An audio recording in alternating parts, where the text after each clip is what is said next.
I'm a businessman, yes, I'm an entrepreneur. Ooh, yeah. I'm a businessman, yes, I'm an entrepreneur. Ooh, yeah. I'm a businessman, yes, I'm an entrepreneur. I'm a businessman, yes, I'm an entrepreneur. Ooh, yeah. Crystal Mitchell, do you have my business plan? Good afternoon and welcome to the Business Zone with Crystal and Gilbert. We're glad to have you today. Gilbert is on his way, so he should be here shortly. I teased him and told him that we missed him. He's been here. We've been missing in action for a couple of weeks, but he's been pretty busy with doing conferences and workshops and just out there doing his business thing. Been a busy week. Been a really busy week this week. Went to some great conferences. There was one conference I went to that was it's a round table, series of round tables that we're having to harness the voices of our Black businesses to drive change and increase opportunities in our community. So the event was held in Inglewood, the city of Inglewood, and all of the Inglewood brass and the mayor came out, the assemblywoman for city of Lawndale, the mayor of Lawndale came out. All of us were out there. Why? Well, because we're trying to reach out to our small business owners and find out what has been their obstacles and their obstructions to receiving capital, raising capital to run their businesses. One of the things that we know that for a business to grow, it has to have the capability to hire employees. It has to have the capabilities to do marketing and to have a marketing budget. And a lot of our small businesses do not have that. And so this is the purpose of this. We're raising capital or in the process of raising capital, and we need to address and find out what our business owners' needs are. And that's the purpose of the Business Zone, is to bring opportunities and resources and support and tools to our listening public and audience so that they can make sure that they have what they need in advance. So when they make the decisions to grow their businesses and scale their businesses, then those tools are out there. So this is the second of the series. So the next meeting is going to be in the city of Carson. And then after that, we're coming back to South Los Angeles, and then from there we're going to the Inland Empire, and from there to the Antelope Valley. So our goal is to acquire 300 voices by the end of October, and then 700 voices and completed surveys by February of 2017, when we're going to launch the capital program, or the Access Capital program. So if you're interested, and if you've been a business owner out there that has found it difficult to find capital for your business, and you've had some interesting experiences, you've never applied because you never thought that you would be able to get the hey Mark, how you doing, that you would never be able to get a loan, so you never even tried to do that, then this is that opportunity. We truly want to hear from you. So the meetings are generally in the morning. They're from 9 o'clock to 11 o'clock. I'm not quite sure the location as of yet, but if you check into our Facebook pages, the Recycling Black Dollars Facebook page, my personal Facebook page, and the Business Zone Facebook page, you will see the information, and I will send out notices and so forth through over the next few days. So the next meeting is going to be October 8th, and we will have the location shortly. And as well, another great thing that's coming up, Recycling Black Dollars. As you guys know, I am the co-director of Recycling Black Dollars. It's an organization that's been in our community for the last 28 years. And we are here to support our businesses to make sure that we're recycling our dollars back into our community. For those of you that may not know this, our dollar only circulates about an hour in our community, and that's really not a good thing, because cities and our our community can only thrive if we are actually supporting our black businesses. So there are a number of small black businesses out here. We represent, I want to say, I heard last night at a meeting I was at, about 1 million black people own or have small businesses. Only a small number have employees in those businesses. But nevertheless, that's a lot of resources that we and businesses that we can support in order. Hey, Billy, how are you? Congratulations on the new grandbaby. We can support each other. It's really, really important that we support each other, because here's the thing. If we are consumers, which we are the consumer marketplace, and we represent $1.2 trillion of consumer income, then we have a lot of power. We're just not using that power in a manner that would help our community or ourselves create wealth and jobs in our community. Okay? So it's important that we start supporting each other. Recycling Black Dollars, we have a resource guide. That guide is on our website, which is rbdmedia.org. You can access the resource guide and find businesses and people that you can support if you don't know where there is a black business.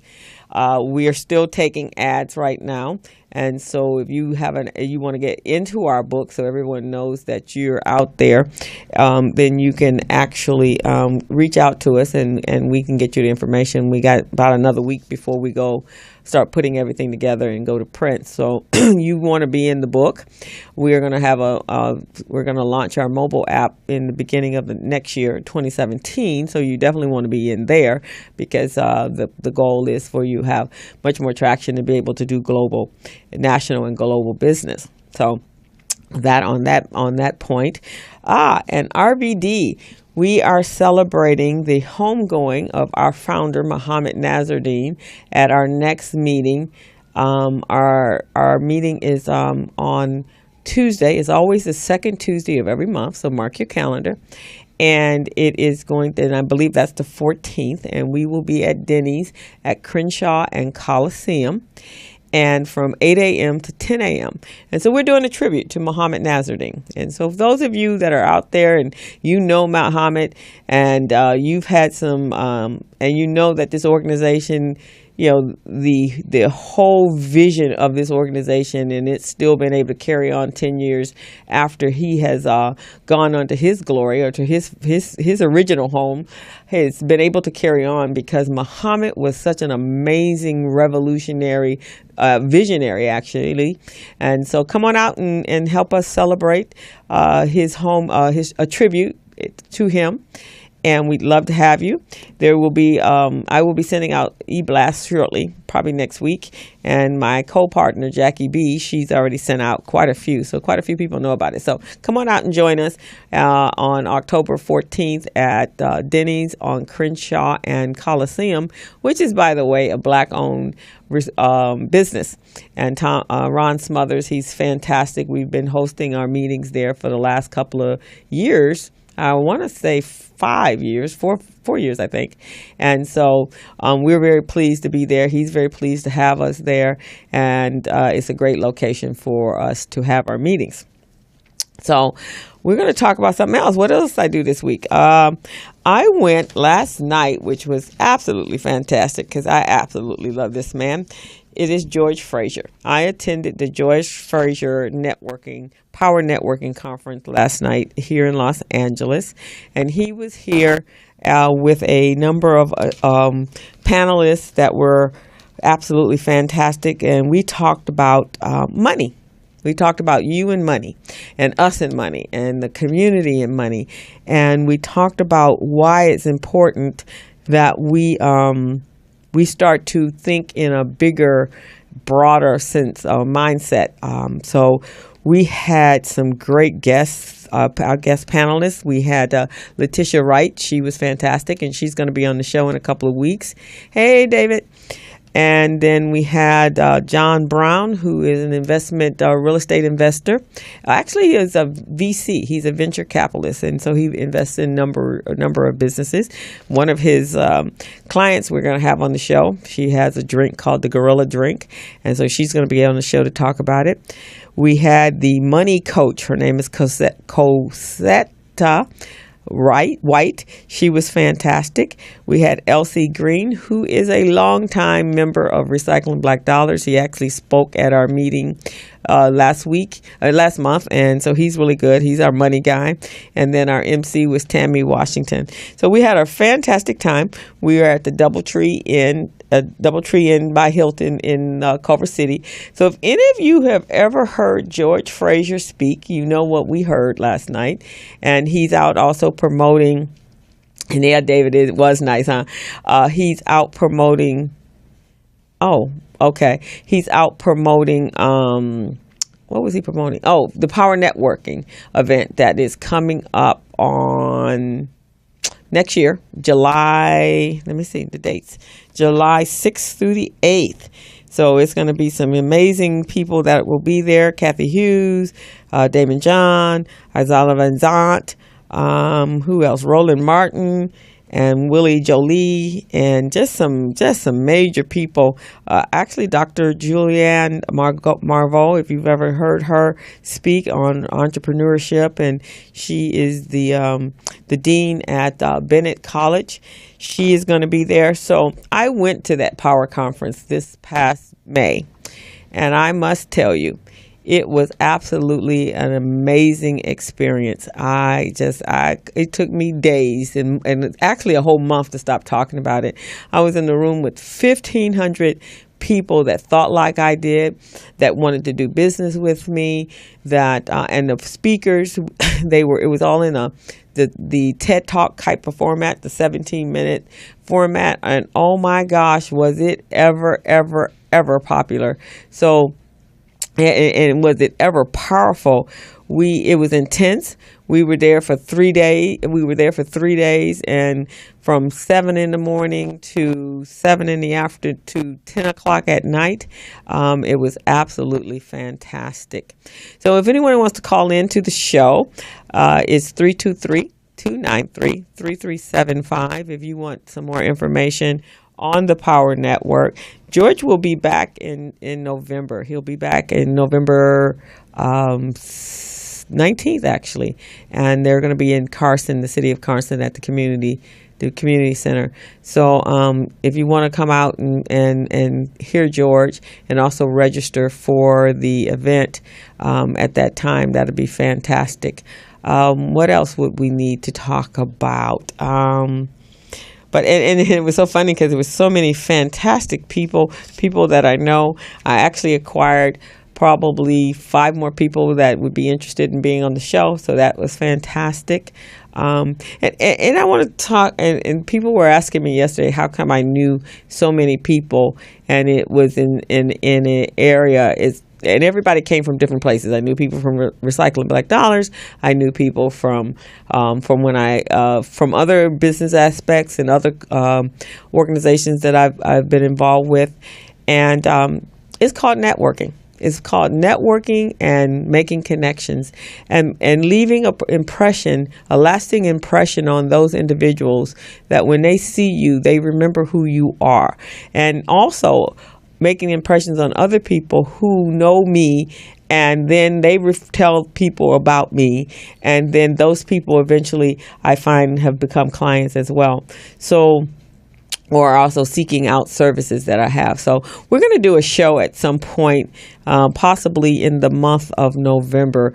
We're going to do a show on networking and marketing and social media, and how do you use your resources when you're out meeting people. How do you create that relationship so that you guys can eventually get to know each other, become comfortable with each other, and trust each other, and then want to do business with each other? Because that's what business is about. People trusting you. They do business with you, not necessarily your product. It's about you. And so that's important. That's really, really important for you as a business owner to make sure that when you meet people, that you're meeting them with the intention to build a relationship, not to sell them on the spot. None of us will do business with somebody we just met. And it absolutely amazes me when I do meet people who don't quite understand the basis and the concept of networking, how they feel that immediately upon meeting us that we're going to just get right down into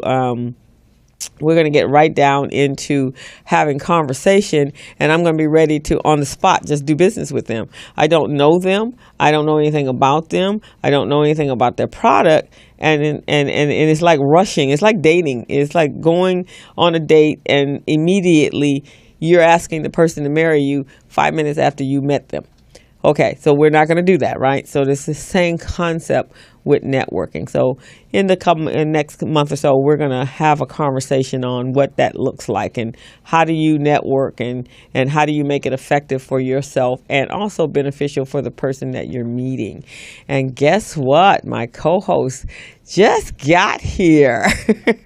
He has been on that nasty Los Angeles freeway that is just intense. And so we're going to give him a moment to breathe deep and debrief himself from the freeway. Because I tell you, the freeway is just nasty. I drive that freeway 2 times a week, and it's horrible. I don't know where all these people have come from, but I really think that they should go back to wherever they came from, or at least they should start taking the bus, maybe, huh, Gilbert? Not us. They should start taking the bus or some sort of public transportation so those of us that live here can drive. It's insane. I got wore out the other night. I fell asleep and I couldn't even get up in the morning for my spiritual call. I was just too wiped out. So let's see what else we're going to talk about until Gilbert gets his bottom over here. We're going to go to break right now so that we can get our co-host over here so he can say hello. I'm sure he has missed his people here. Pro is a cloud-based, all-in-one business management, procedure, and market research system that is uniquely designed to help minority business owners become business-ready, contract-ready, and bank loan-ready. This powerful tool makes running your business a very simple and easy process. Small Biz Pro provides immediate access to key documents in 10 seconds or less, so no more searching for those important documents when you need them. It gives business owners a sense of order and confidence. Are you ready to become business ready, contract ready, and bank loan ready? Then log into smallbizpro.net and get your limited free trial of Small Biz Pro today.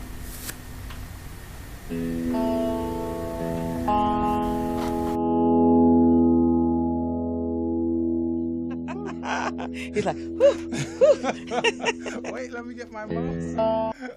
Hello, and we are back. We have a slave driving producer over here, boy. Y'all got 1 minute to get it together. She's cracking that whip. She cracked the whip on Say, hey, I got to get out of here at 5. So we are back, and you are tuning into the Business Zone with Crystal and Gilbert, and now it's Crystal and Gilbert, not just Crystal. That's He's right, back. baby. So go and say hello to your audience. Hey, my peeps, how you doing?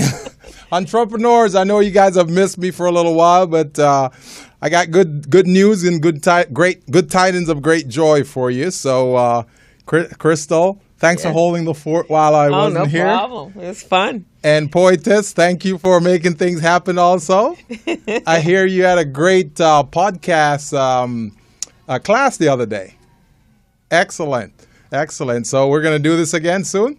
And she also had a, what else she had? Yeah, we actually are going to do the podcast again next month. Good, so good. We already have people ready to sign up. I'm loving that. So we're going to increase our family. Yes. But she had her. You haven't been here since the radiothon, No, right? I haven't been here in a while. So she had a great radiothon. Right. I watched some of the shows while I was driving on that good. insane traffic out there. And, Oh man! And what else have we been doing around here? She's got a couple of new one new show, Jay Anthony. Really? So she got All that, right. and hopefully out of the podcast she might have two people. That is great. That is great. See, that's what we strive for around here.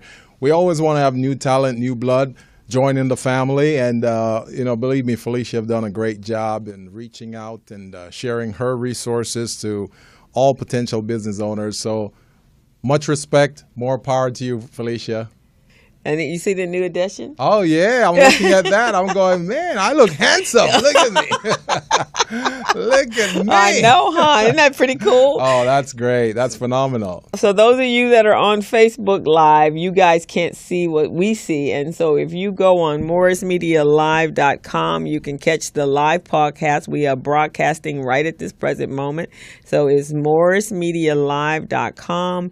And the show is the Business Zone, because right at the present moment you're just getting me, which is fine. You can get me, but we'd love to have you be able to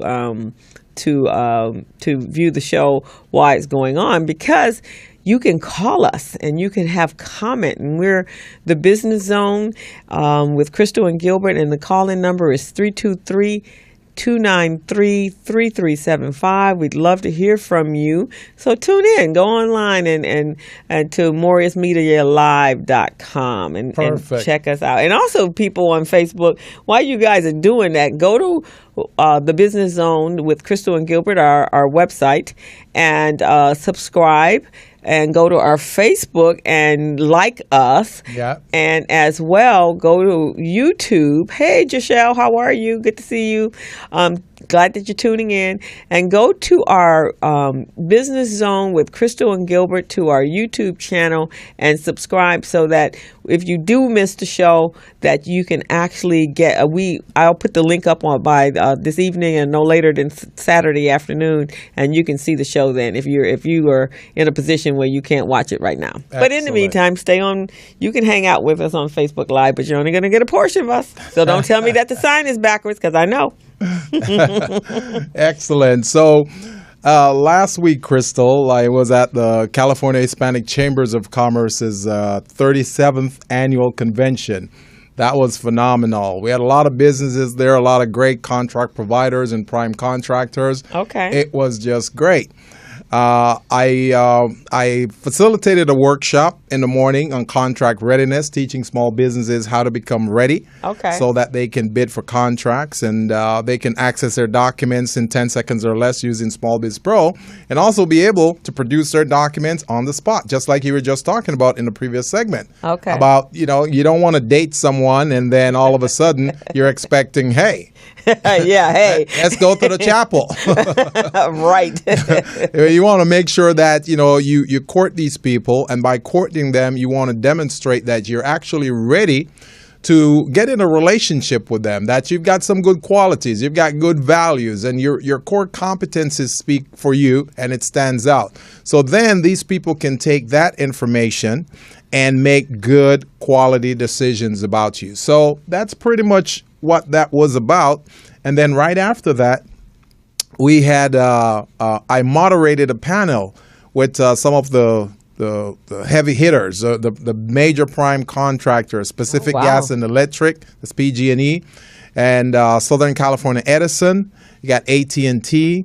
We had Aetna Insurance Company, and we also have the California Small Business, DGS, Department of General Services. Oh, okay. For a second, I kind of blanked out on it there. Okay, wow. That was a great line. Oh, yeah. Great businesses there. Oh, yeah. So we talked a little bit about small businesses. How can small business conduct business with them? What small businesses need to do? Do they have any mentorship programs? Those types of things. So it was a great panel. And we learned a lot about those entities. So now that we've learned that, we want to take that to the small businesses, hold them accountable, make sure they're doing their part, so then we can hold contract providers accountable as well. Oh, okay. So that's fantastic. Yes. So how many participants or how many attendees for the event altogether? We had about, I would say about 1,500 to 2,000 people there. Oh, yeah. Wow. Yeah, it was for 3 days. So you had Wednesday, Thursday, Friday. And the little town of Riverside, California, it was jumping. You know, they got a lot of business out of this. The hotels were all booked out. Oh, wow. Yeah. And how many days? 3 days. So did you stay for all 3 days? I stayed all 3 days. Oh, okay. Wednesday, Thursday, Friday. I even stayed until Saturday morning. Oh, wow. There's no way I was going to drive from Riverside all the way back home from there, you know. Yeah, so. That's rough. That is really, really rough. Yeah. Well, so it was great. It was great. And we also had a Hispanic Shark Tank. So how was that? That must have been pretty cool. That was great. That was great. We had lenders and investors who were ready to put money out there. So we had 5 participants, 5 entrepreneurs who wanted to participate in pitching their business. Okay. Wow. And 2 of them got funded. Oh, really? What were the businesses? One of them is a marketing company. It's called, what is it called? Engage Marketing or something like that. And one of the owners of that business is one of my strategic partners. Oh, okay. Yeah, she teaches workshop for me at Edison. And she teaches branding. Okay. So, wow, fantastic. Oh, yeah. So I was very proud of her. I was very excited. So she's going to be funded by one of the companies there, and Microsoft was also there. Okay. And I was talking to Microsoft about us teaming up with Small Biz Pro, so then we could take it global. Fantastic. And they were very interested. Yes. Fantastic. So we need to schedule a meeting right now. So we're working on that meeting, and once we get that meeting set up, then these small businesses, their businesses are going to be elevated so much. You know, it's so funny because this week as well, I've gone to several events, and when you're going to a conference, obviously you're going with a goal and wanting some sort of outcome from it, but it requires some planning before you go, so that you can make sure that you're making those meeting with those people, actually even knowing who's going to be there, so you can be better prepared when you get there, that you can have those kind of conversations with a person, because that may be your only time you'll have to be in a room for sure where they're that accessible to you. So that's why you always got to be ready with your elevator pitch and also your value proposition. That 10 seconds or less, you want to be able to have that going. And that's what I tell my clients all the time in workshop. You got to be ready. You never know who you might meet in that elevator going from floor 9 to floor 10. Exactly. Got to be ready at all times. Yeah. So it was pretty good. I mean, some of the pitches that we listened to were, they strayed a little bit. They weren't really focused. One lady, she brought they call it a pitch deck. Yeah. Which is great. Yeah, I have a couple of those. Yeah, so that pitch deck was really well put together. I think that was a big part of the reason why she got funded. Oh, okay. So it was amazing. The BusinessZone has a pitch deck. Did you know that? Oh, yeah. I didn't see that. Where is it? When I went to, when I was becoming a NIFTY certified instructor you had to for put the kids, one together? I had to put one together. Oh, where is it? You haven't published it? I haven't published it. I have to send it over to you. You got to post it on our website. Let me see that. I haven't sent it. And we also have a nice little pitch, the 30-second elevator pitch for the business owner. Oh, yeah. Yeah, so whenever I'm out, and that's what I pitched last night at the George Frazier event. You got it ready? Yeah. But you want to pitch it right now? No. We're already here. I got a thumbs up. It was short and sweet and to the point. They loved it. They loved it. In fact, great. there's some video on Facebook with me doing it. Oh, yeah? Yeah, Barbara Lindsay put it up. I'm going to have to check that out. I'm so proud of Crystal. She's just phenomenal. She's just working the rooms, working things, making things happen for us. This is phenomenal. So audience, let me tell you what happened. So whenever I'm out and about, Gilbert, I'll say I'm with the show, and it's with Crystal and Gilbert, and someone go, I know Gilbert Buchanan. So yesterday, that same thing happened. I had gotten up and done my 30-second pitch, and then I was handing out flyers, and so this lady, we were buying raffle tickets, and this lady said, hey, your co-host is Gilbert Buchanan? I said, yeah. And she says, I'm Barbara Sullivan. I was like, oh, wow. And it's nice to meet you. I've heard so much about you. So those are Gilbert's co-partners. So we met last night. Yeah, well, Barbara Sullivan, she's my partner. We do a lot of work with PG&E and SoCal Edison, so it was phenomenal. Yeah, so I've been telling her about Crystal. So right, and so she's like, you're Crystal, and I was like, you're Barbara. So it was a small world that we're in, and it's really microscopic. Wednesday night, I also was at a meeting with, I tell you, 10 of the most incredible women. So I'm going to be speaking on October 21st to the 23rd, but I'm only speaking on the Friday on it's called the Bella Network. So this young woman who works for Northrop, she said in the corporate world you go to a lot of investment meetings, so to speak, to improve who you are and develop your craft and your skill and to be better people, right? And to be better to provide better services for your company. And so she recognized that that's not available in the entrepreneur world. And not on that level. And so, and this is about women. So it's a conference that's going to be held specifically for all women, for women by women.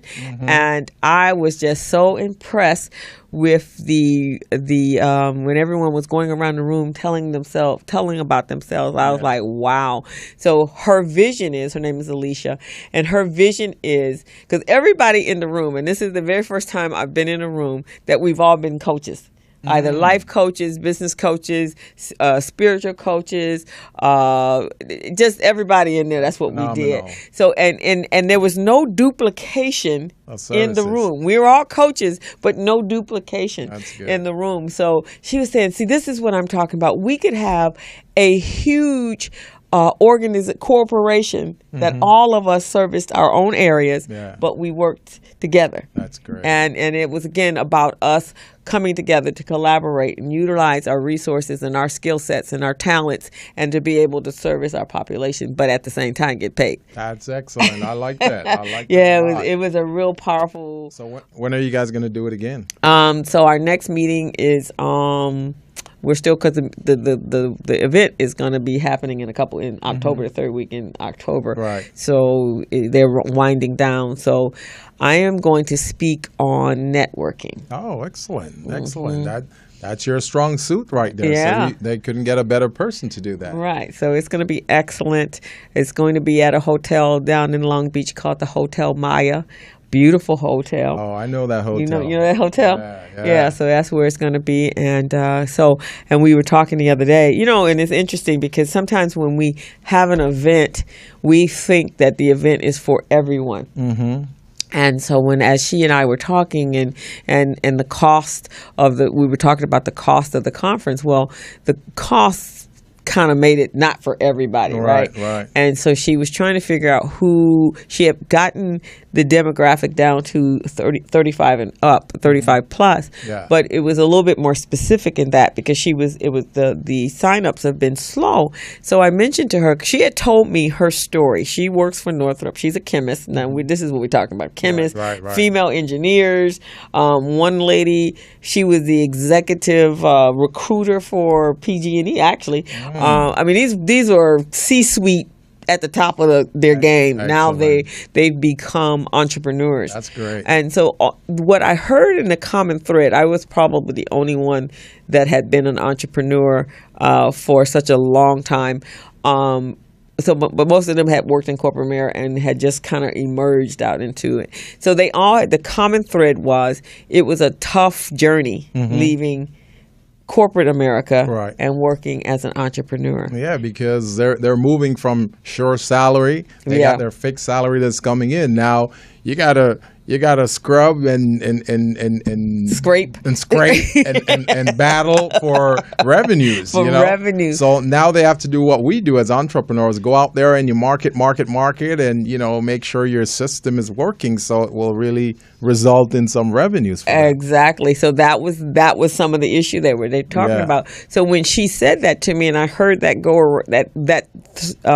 thread come around the room. I was like, you know what? That's your marketplace. Yeah. You want to market to women who are exiting out of the corporate world, who have had this burning dream all for years, and now they can create their second act. Right. So while they're still working, they have those discretionary funds.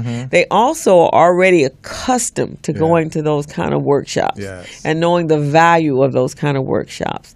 And so that's who you need to be talking to. Right. That's a good point that you gave her. That's good advice. I'm hoping she used it. She was, and I told her to how she should reach out to get them and create little mini videos and place them on LinkedIn because that's where those people are, and ask them, and tell her story. Basically, be authentic and tell her story. I need to put some of those videos on LinkedIn myself. I think you do. I've been planning on doing it, but I never really got around to it. But you're my official producer, so I'm gonna have to have you help me out with that. So. See, we have someone on Facebook Live. Her name is Candace. Hey, Candace. Candace says it is tough. Pull the revenue is a long journey, and she was 25 years in corporate America. Oh, wow. That's amazing. So is Candace planning on becoming an entrepreneur? Or? Candace, are you an entrepreneur now? You can actually call in to Candace if you want to at 323-293-3375. We'd love to hear from you on this subject, being that. So have you started this journey already, or you got one foot in and one foot out? Give us a call, Candace. Yeah, give us a call, Candace, and let us know what your journey is here. Maybe we can help out. Yes, we'd love to share your story with you. So anything else going on? Well, that's pretty much what I've been involved in, and I'm thinking we've got a lot of things going on. I just started the National Latina Business Women Association Business Management Academy in Rancho Cucamonga, and it's an 8-week class. So we started our first class this past Wednesday on September 28th, and it was great. We did capability statement development. So that was really great. We had about 25 participants in the class. We had about 30. But hold on one second. Candace, the number is 323-293-3375. Candace is a business owner in Culver City. Oh, excellent, So Candace. she's going to call us and tell us what that business is. Give us a call, Candace. We're hoping to hear from you. Okay, I'm sorry. So, and I think, did I see something that you're getting ready to do a workshop at the Urban League? Yes, we're going to be doing an 8-week class at the Urban League, and a 7-week rather, at the Urban League. And it's going to be on how to become contract ready as a subcontractor. Oh. Yes. Okay, that's good. That's excellent. Yes. Okay. So we're pretty excited. We're looking forward to that, and I'm working with the director over there, and hopefully we'll get this started soon. As a matter of fact, before we launch that, we're going to do a free workshop, like an introductory workshop to the process for 2 hours, and we're going to have all the contractors, business owners, entrepreneurs come in, and we'll give them an overview of what all the courses will entail. Oh, okay. So, because the other day when I was at, hold on, I'm trying to put the phone number here. I think we got a call here. Okay. So let's take this call. All righty. Hello, who's there? Hello, caller, are you there? Okay. All right. Candace, if that's you, you could please call again. We really would like to hear from you, okay? That would be good, because when I was at the meeting before you got here, I was talking about the Black Roundtable series that we're doing in order to hear the voices of Black business owners and what they need and what has been the obstacles, and I've shared that with you. There were a number of people in the audience that were asking those questions. How do I get started? What are the procedures? Who can I go to? And hello, are you back? Seems as if our caller is back. Caller, are you there? Yes, I'm here. Hi, it's Candace. Hi, Candace. How are you? How are you? I'm great. How are you both doing? We're doing fine, thank you. Thank you for calling back. We appreciate it. Yes. So tell us a little about your business, where you are calling from, and where it's located. Well, I'm calling from All That and More Boutique here in Culver City. It's Oh. a women's clothing and a men's accessory store. and I style women from size 00 to 22. Oh, wow. My target audience is women that are either in corporate America, entrepreneurs, transitioning in life, and they just want to enter a room with confidence. So I help them through styling and image consulting as they find nice quality items along the way. That sounds great, Candace. Thank you. How long have you been in business? I've been in business, I say, 2 plus 4 years. Oh, wow. 6 years. 2 plus 4. 2 plus 4. That means there's a story behind the 2 and a story behind the 4, right? Yes, there is. I had a business partner for 2, and I've been blessed to be solo for 4. Oh, okay, perfect. Crystal, you have any question for Candace? Well, actually, so Candace, when I came and spoke at your store, yes, with Natalie, which Natalie Goucher. So interesting enough, I was meeting with Natalie about a week and a half ago, and she said, "Crystal, I have this great picture of us when you were over at when you spoke on the panel." And so she just put it up on Facebook like a day or so ago. So it's ironic, right? Exactly. And I think, and when I look at the picture, there are like 3 or 4 people in that picture that participated in one of my workshops sometime thereafter. Exactly, yes. You had a great workshop that followed right after that. I did. So congratulations, you're still in business. So tell me, so if you were in corporate America for 25 years, what did you do? I worked for literature distribution for one of the top, was the #1 mutual fund company at the time. Mm-hmm. And I managed their distribution center, and then I transferred over and spent 9 years in their customer service center. And then 2008, 2009, when the industry, the big bubble burst, people lost 43% of their assets under management, they eliminated 10% of their positions, and my position was eliminated. Wow. So just like you guys are saying, I was kind of forced into stepping out on faith and pursuing a dream that I had, which was women's clothing and styling and image consultant. I did onboarding at the Capital Group, and I would say, they'd say, "What's your ideal position?" And it'd come to me, and I'm an assistant vice president there, and I would say, "Styling Oprah." That sounds great. That sounds great. Yes. Now, what are some of the challenges that you're faced with in your business right now, Candace? Well, just as you were talking about, it's really finding those revenue streams. And, for me, I own the boutique. I'm one of the stylists. And I have student associates assisting me, and I have part-time associates assisting me. And I'm doing the marketing, and I'm doing the accounting, and so really just finding those revenue streams that could help support my business without having to. I'm doing it all myself without having to self-fund. Right. So you need some infusion of revenue, huh? Yes. Well, you're lucky that you called in today, because our guest has just arrived, and she may be able to help you, and she's going to talk all about this program that she has for female, particularly female entrepreneurs, and helping them scale their businesses to the next level. And there's some other resources out there that you probably need to tap in to, and so she's going to offer some amazing input on what that next level would be, because it sounds like that you're probably there. Definitely, in fact, about three earlier in September, we talked about a book called The E-Myth Revisited. Oh, yeah. And we talked about businesses that were at their infancy and then moving on into their adolescence and then maturity, and how we wear all the hats. And we're trying to be productive and increase our revenue all at the same time. And we're the janitor, the bottle washer, the the marketer, everybody, the HR person.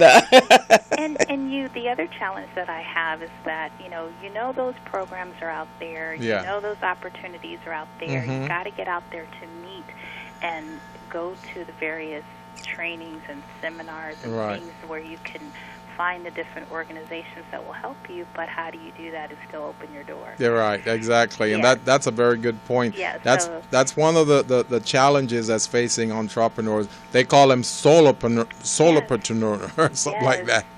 So there's you had a session this week that was from Central from 9 to 10:30 or 11:30, and I was like, okay, if I get to that, then I could get back to the boutique in time, put a sign in the window. Yes. And even the class you had later in the evening, it was like, I think from 7 until 9 or something like that. And it's like, okay, I close at 7. How do you do that? It was only one night a week. Right. But you're always balancing that time factor against what could really impact your business. So. Well, one of the things I'm thinking about, Candace, I think Crystal and I need to do a business assessment on your business. And give you a great analysis of where you are, where you want to be, and how to get there. Awesome. So maybe Crystal could set something up with you. Yeah, a meeting. we'll come to you. Yes. I would love it. And that way you won't have to leave, and then we're going to find out how you can actually get some employees. There are actually some programs out there that have apprentices training programs, Right. And you can train them, and while you're training them to work for you and helping them develop their own careers, you get 6 months as a for-profit. You get 6 months of free employees, including workers' comp. Awesome. I've worked with Culver City High School, so I've had some students from Culver City High School, and they had that program as well. Good. But they were here 10 hours a week. Oh, wow. Yeah. And then they were here for 4 weeks for 10 hours a week. So Wow. it's like, okay, you stop, start.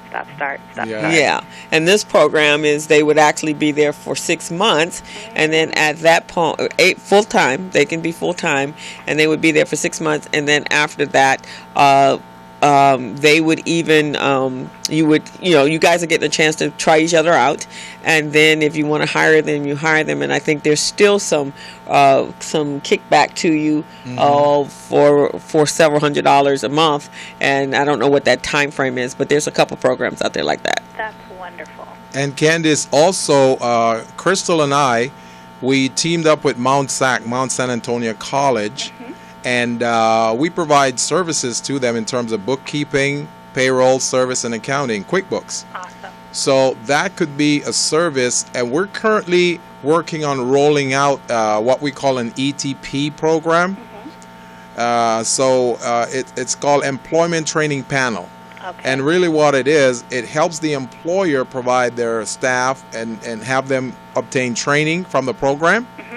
And we could also talk to you about that and see how we can get you involved. Well, I am definitely open to all that and more. Okay. Definitely. I appreciate you calling in, Candace. Thank you for creating such an amazing platform. Thank it's right you. on time. Thank you. Make sure you subscribe to our program, though.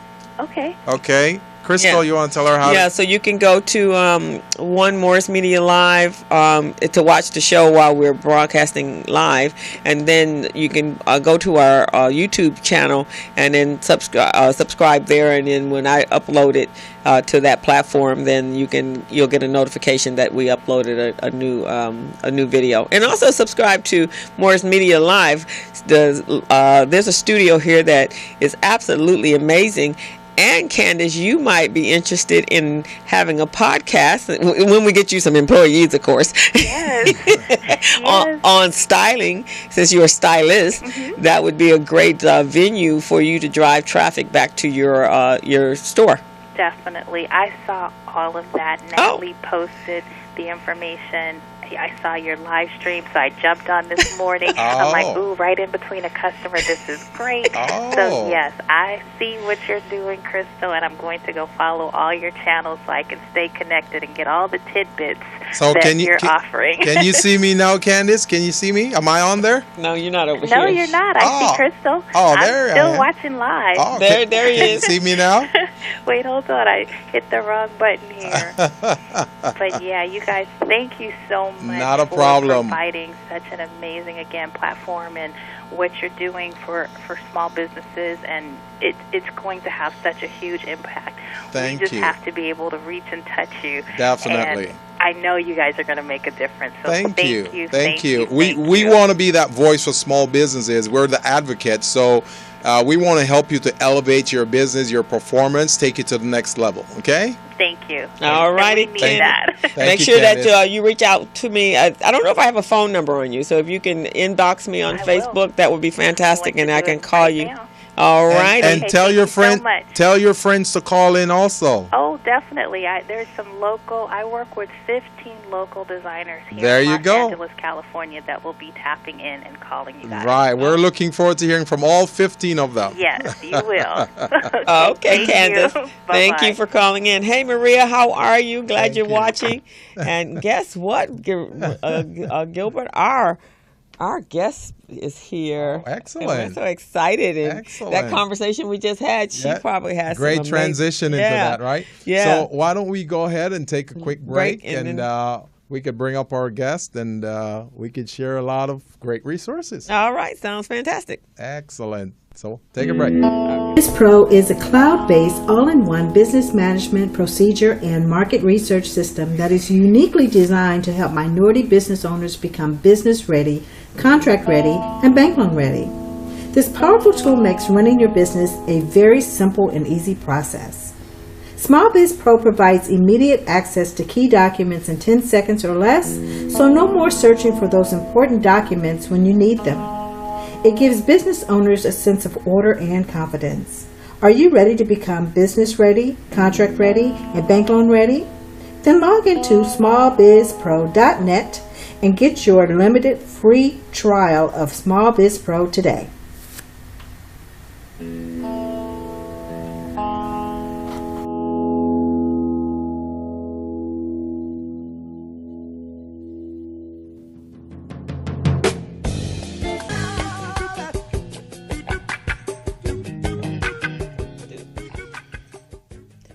And we are back at the Business Zone with Crystal and Gilbert and our guest that's going to be here today. And we're going to talk about how to scale, growing strategies to scale your business. But we want to thank Candace for calling in, and we encourage everyone else to call in. She's got some great little freebies there. And then we're going to sit down and talk to her on how to do some things before she gets to that scale point. And we're going to find out exactly where she is in her business. And you too could get some freebies by calling us too about your business. So make sure you call us at 323-293-3375. Right, and go to our YouTube channel and subscribe, and go to our Facebook page and like us. So we are fortunate to have Ms. Kim Folsom here. She is the co-founder and CEO of Founders First Capital Partners, LLC, a revenue participating accelerator and venture fund. Ms. Folsom is an accomplished high-tech executive and serial entrepreneur with 25 plus years of experience growing innovative technology companies. She has extensive experience founding, leading, and building startups for which she raised $30 million in venture financing. She either founded or was a key executive of the following ventures: Show You How, and Drive Cam, and Seminar Source. Prior to this entrepreneurial stage in her career, Ms. Folsom was an executive at the National Dispatch Center, the Loose Forward, Altel Systematics, and Great American First. Folsom earned her MBA degree from the University of Pepperdine and a bachelor degree in information systems with a minor course in economics from San Diego State University. And we are so happy to have you here. I am delighted to be here. Thanks so much for the opportunity to participate. I've been looking forward to this. So Thank you for joining the show, Kim. Thank you. I was really excited when Barbara Lindsay referred you over to me. She said, you just have to have her on the show. Just have to have her. So I was very excited that we could come, we could find a date, because you're a busy lady. It's been a really hectic few months, but I feel truly blessed with the activity. Oh, good. So why don't you tell us what Founders First Capital Partners is? What is Okay. Well, great.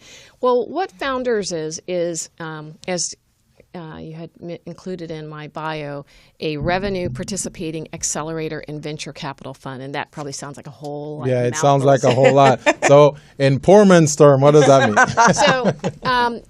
There's so many, like either incubator, accelerator, that type of thing. So what we do is really help companies grow. We do three things. One, we want to teach them how to grow. Secondly, we want to fund them. And then we want to help them actually with growing, providing resources, how to connect with customers, how to hire people, how to develop the people they hire, and then also how to improve their finances. Oh, okay. Wow.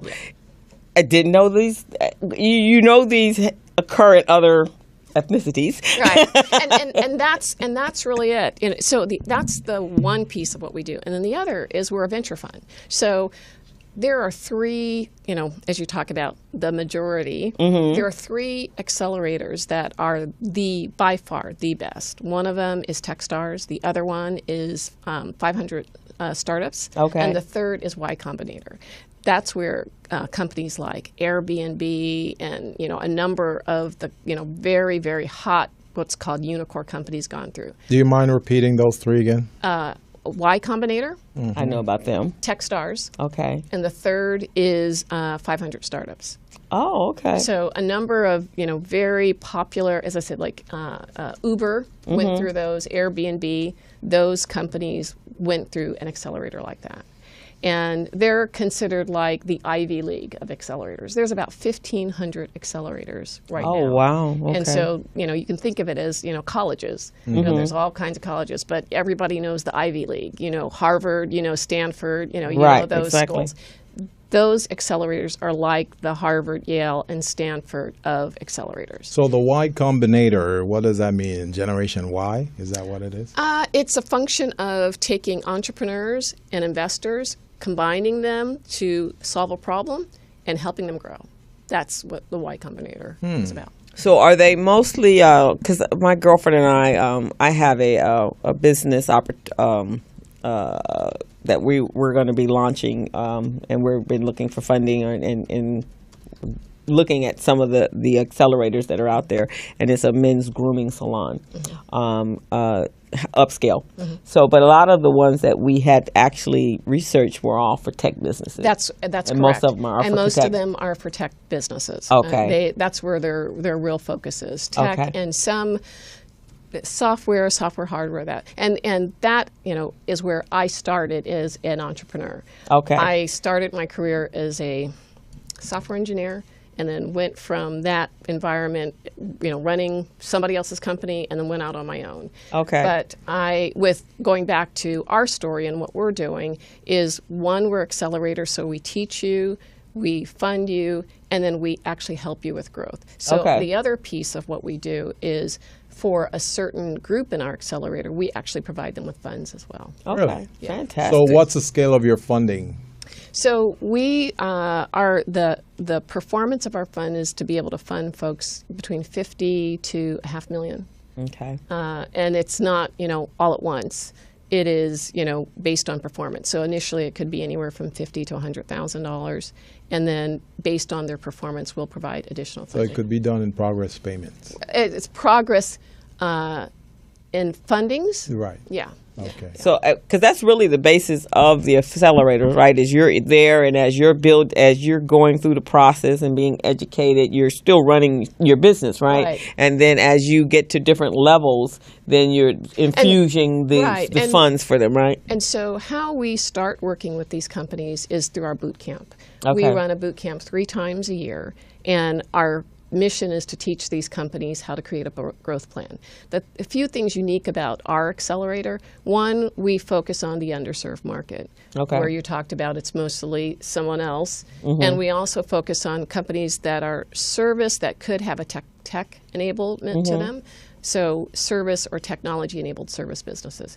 Third, we focus on established businesses. We don't focus on businesses that are startup. Okay. The businesses that we work with have been revenue generating, I would say at least 18 months to 2 years. Okay. Because they need to be at a certain level for us to really add significant value. Our fund is what's considered a royalty or revenue-based fund. If you ever watch Shark Tank and you see the bald guy in the middle, Mr. Wonderful, Yes. that's the method that he does most of his funding, which is royalty or revenue-based. So basically, for every dollar of revenue you generate, you pay us a small percentage to pay us back. Oh, okay. Oh, okay. Yeah. So okay. that's how we fund companies. Okay, so that's why one of the reasons they need to be already revenue generating. So that I got it. Yeah, and the other element is we focus on businesses that have generally $250,000 to $2 million in revenues that may not be able to get bank financing, and they're not. Service businesses traditionally don't get equity financing. Okay, right, exactly. Yeah. Okay, right. But those are the businesses that are run by our folks. Yeah. Women, ethnic minorities, veterans, they generally, most businesses are service-based businesses. Yeah, because they're easily to get into. The entry can be. There's a huge need. There's a lot of really great service businesses. And if you can add a few components of intellectual property to them, best practices, they can scale to be great businesses. Yeah. So do you have an accelerator within this LA area? So we are not an incubator. Okay. An incubator is generally you actually put people in a place. Okay. We are not that. There are a lot of incubators. We want to work with people that are already in an incubator, but we actually conduct our boot camp online. So it's a 10-week program. So you go on to our online platform, you participate, you get a one-on-one coach, and you actually, with each segment, it's a module. First, how to create a business that's 10x where you are today. That's where we start from module 1. The next is sales. The other is how to market it. The third is operations, as you were talking about with your earlier caller. Right. How do you actually deliver on your promise from your process and people that role, how to delegate, setting up that, and then we have 2 sessions on. One is how to hire people, and secondly, for the people you hire, how to grow them and develop them so that they can stay with you. The next sessions are, one is about recurring revenue, because you want to have predictable revenue that helps you be a much more sustainable business. Okay. And then the last ones are about money. How to manage your money, how to use other people's money to grow your business. Oh, okay. How to count your money. So let me ask this. So that boot camp still is based upon those in technology? No. So that could be... All our businesses that are in our boot camp are service-based businesses. And it's online. So Candace, did you hear that? Is your website online right now? That it is. We can access. I saw it earlier. What's the website? Our site is foundersfirstcapitalpartners.com. Founders First Capital Partners.com. It's pretty long, huh? Yeah. So, when a person so what would be, I guess, the steps to starting or getting in the mindset to scale your business? When a business is infancy, obviously they're doing what, you've got your equipment, and Candace's say she has a retail store. So she's gotten and she's making sales and she has customers. So now as she's at that place, and I was at yesterday at the conference, I think someone asked that question, when do you know you're ready to scale to that next level? As someone who's raised an amount of capital, venture capital, with the other guys that I went to college with and worked with, you have to start with the end in mind. You can't wait till you hit the wall. Right. You've got to go through and say, I'm building a business that's 5, 10, 20 million, and then you work backwards. Yeah. Oh, you can't go at it where I'm just going to be me and then go at it that way. So you start with, I'm going to build $1 million business, and for me to build $1 million business, I'm going to sell these types of products if it's a retail business. And then for this product, who am I going to get it from? And how do you go through the whole, what's called a value chain of taking it from, this is the concept of the product, and then delivering it to the customer, and what are all the steps that are in between there. And then which steps am I going to do? Which steps is somebody else going to do? And then you re-look at that on a frequent basis until you get it to a well-smoothed engine. Okay. And if you're going out the gate with $1 million business, then that means obviously you need to have a team. Yes, and that is really the core of what we focus on. Okay. We focus on building employer-based businesses. Right. Because employer-based businesses are multi-million-dollar businesses. Right. Yes. That's where you have to start with that mindset. If you have a product, you know how much that product costs. You know how much that product sells for.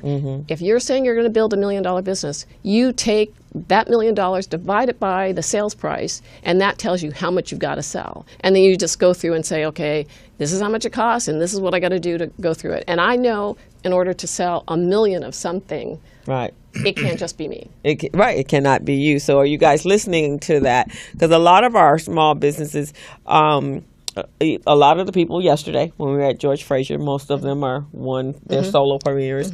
And I had been at a meeting. There's a conference that we're doing. In fact, I can show you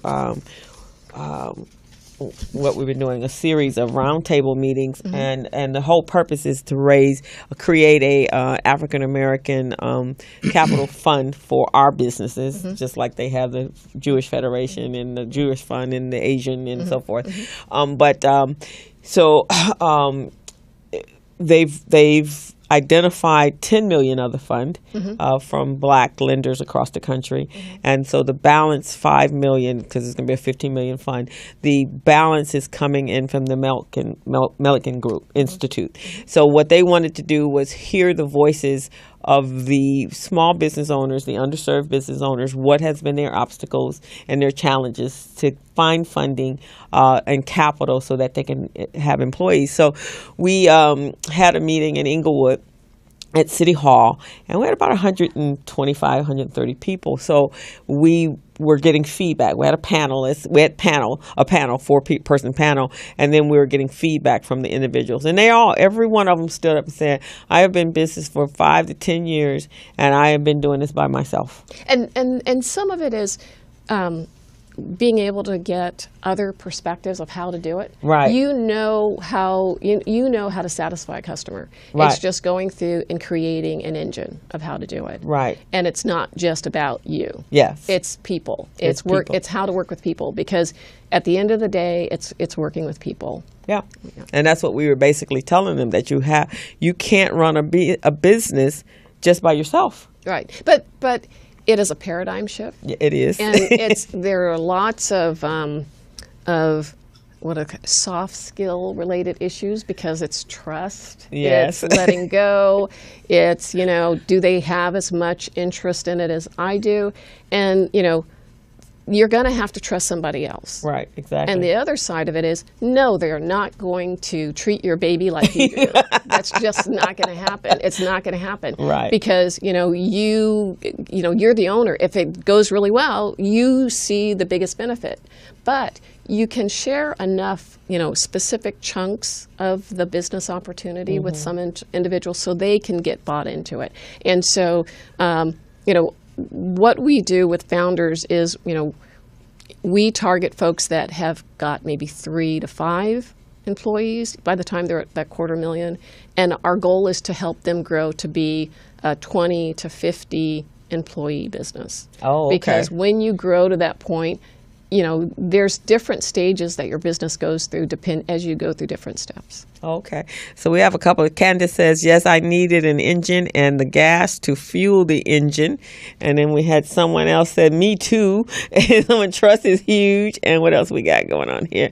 And then Candace is actually online, and she put your website up on. Thank you. So they're they're having a good time. Thank you. And I'm not sure how to pronounce this. I think it's Tushanta Horgan. She says, great advice. Thank you.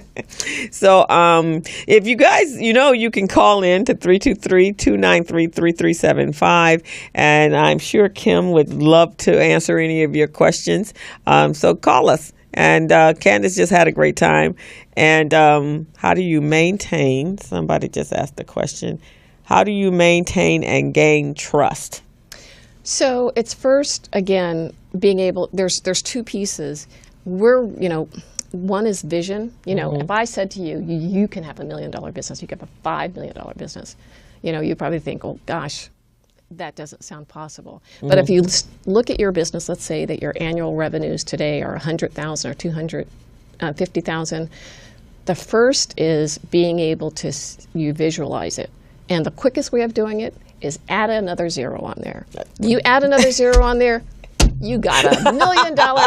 And so that's the visualized piece of it. Right, exactly. Then you got to marry it with the structure. Right, okay. And that's what got to what I was sharing with you. In order to be that $1 million business, let's say that you have a product that costs $100. You know, you take that $100 times 1,000 or so, and then that gets you to $1 million. So that's what the sales price is, and then you go through and say it maybe cost me $35 to make it, and so, you know, and then it's going through, we have tools that we provide them to actually do all of that structure, and then, okay, hiring people. You know, there's guidelines about hiring people. Yeah, California is really they're very intensive about the hiring of the people. and there's the regulations, but there's also people, you know? And the reality is, if you don't set the expectation of what you want from that person, not just hiring them, but what's their first day going to be like? What's their first week going to be like? What's the first 30 days and 90 days? And what outcome?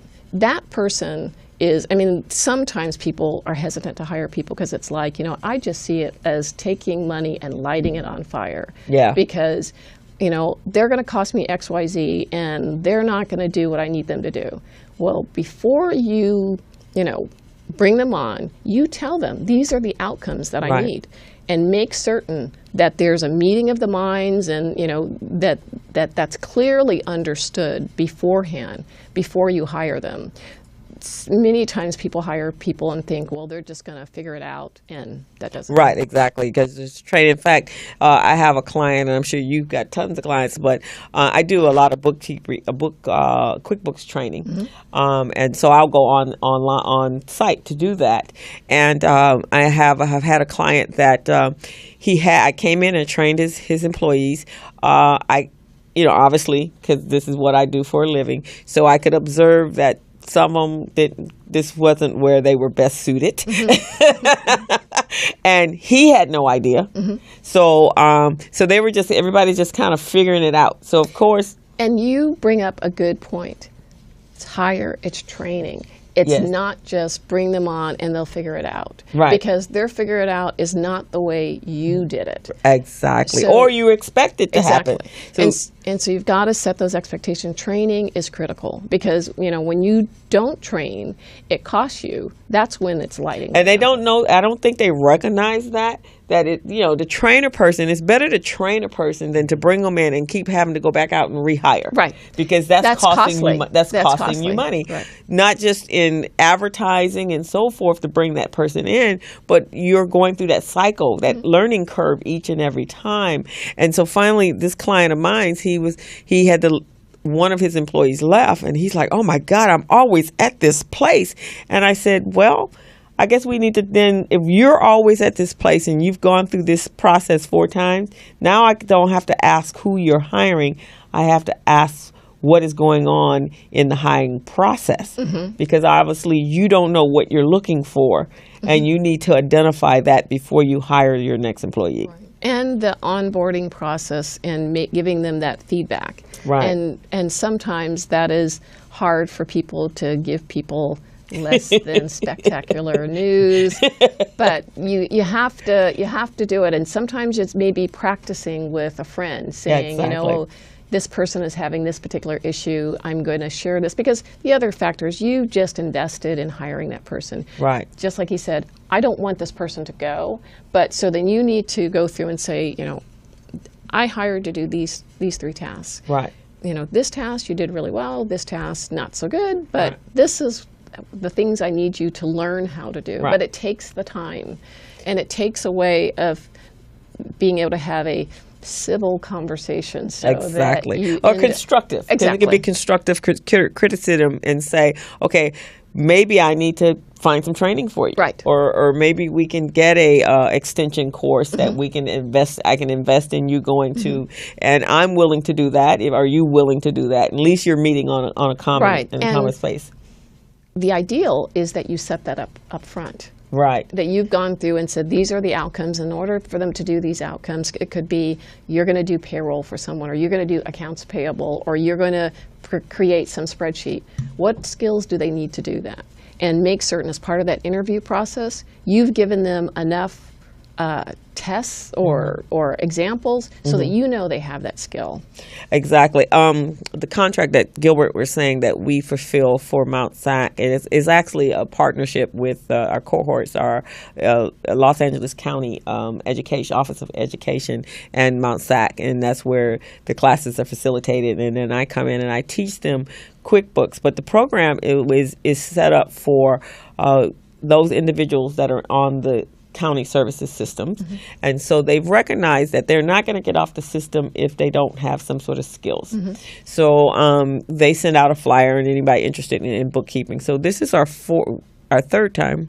Yeah, we've been doing it almost 2 years. It'll be 2 years. Third time. Third time. And so I'm teaching them QuickBooks. And so I teach 3 days a week there, and it's an 11-week program. Start at 12, we're at 11. And so I'm teaching them. So I started it with accounting, the basic understanding of accounting, bookkeeping, and then QuickBooks. And then we're now in the payroll module.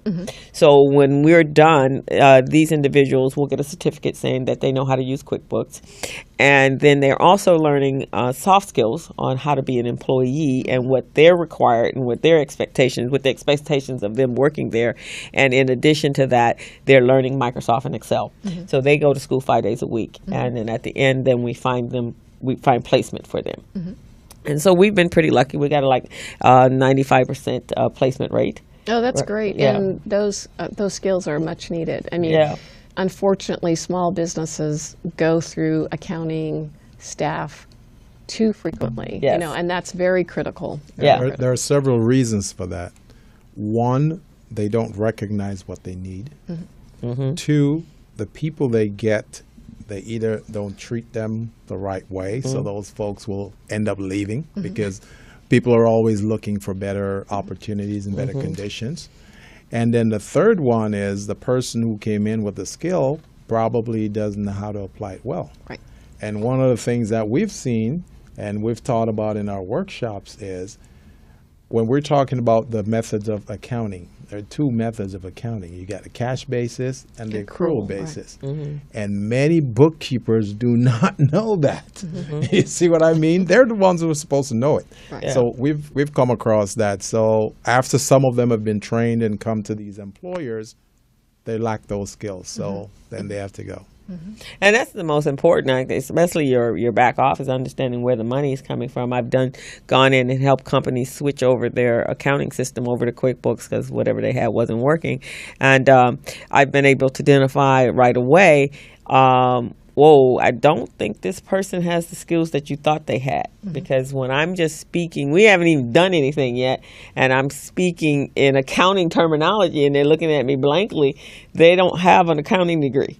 If they don't know the basic, the difference between accrual and cash and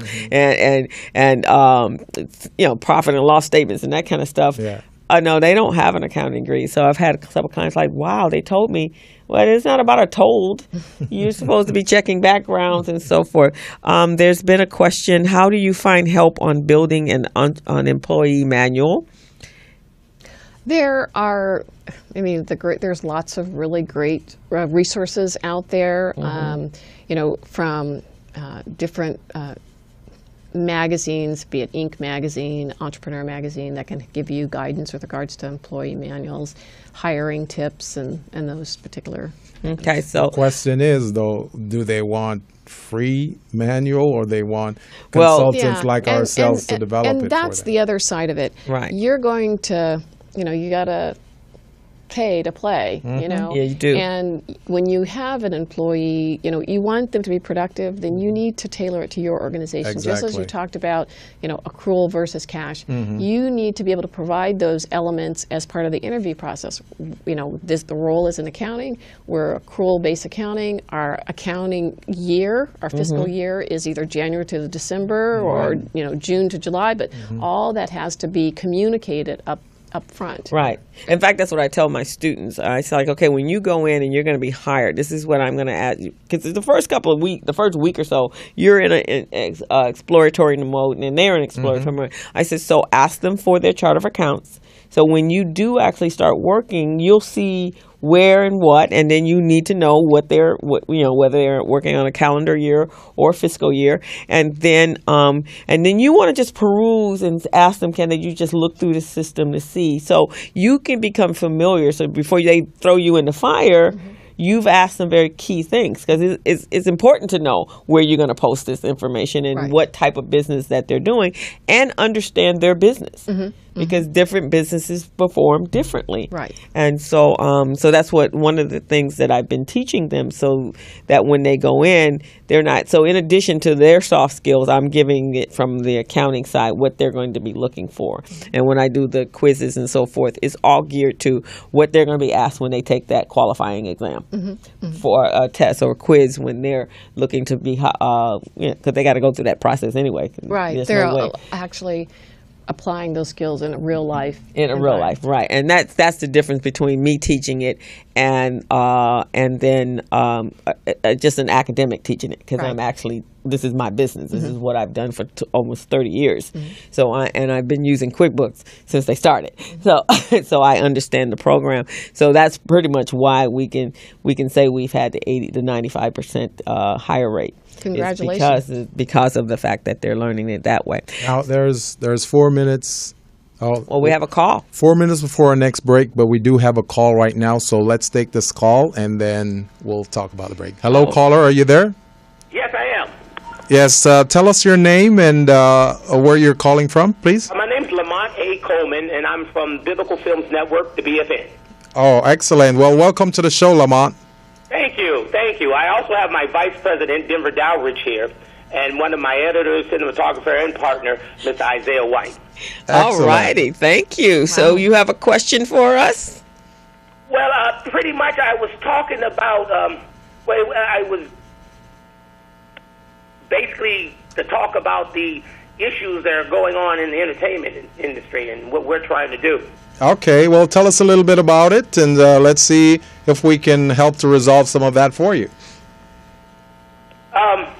Well, right now I would say one of the things that we're trying to do in the BFN, especially by what our mission statement is, we have been trying to bring to theater and film more of the morals and the family values that have been basically taken out by the current productions and stuff.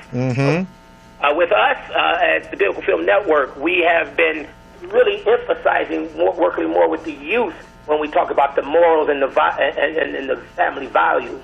I know today when you talk anything spiritual, even put God in, especially in the entertainment industry, people turn the other way, or they don't really, have that much interest. That's true. What we're trying to do is, like again, with one of our mission statements, we're repairers of the breach. We're trying to, be that gateway to still bring them in an entertainment way. Okay, so here's what I would like to suggest here, Lamont. In every organization, there are core values, because we all have core values, and as you know, our core values are developed when we're little kids. 3, 4, 5, 6-year-old from our parents, our family. So I'm sure you've got that, and I'm sure your organization has some core values that you've established as well. So what you could do is have a list of those core values, and then the people you interface with, when you interview them, you try to see whether or not they harbor those types of core values. So then from the jump start, you will know whether or not those folks are measuring up or in alignment with what your core values are before you can move forward. Now, in our workshops, we teach people how to develop those core values. So that's one of the things we could probably send out to you. And I'll have Kim also address some of this, because I'm sure she's done this in many of her boot camps, as well as Crystal. But do you understand what I'm saying on that? Yes. Can you elaborate on the workshop? Well, we have workshops that we do with SoCal Edison. We have some with, we call them CBOs, community-based business organizations. That's with the National Latina Business Women Association, NABO, which is National Association of Women Business Owners, a variety of different entities, LA Urban League. Where is your office located again? We're located in Burbank. Burbank. Okay, so you're close by. So what we could do, we could let you know when we're having another workshop so we can get you involved, because the core value piece is very critical to your business survival and its operation. And I'm just going to share a quick story with you.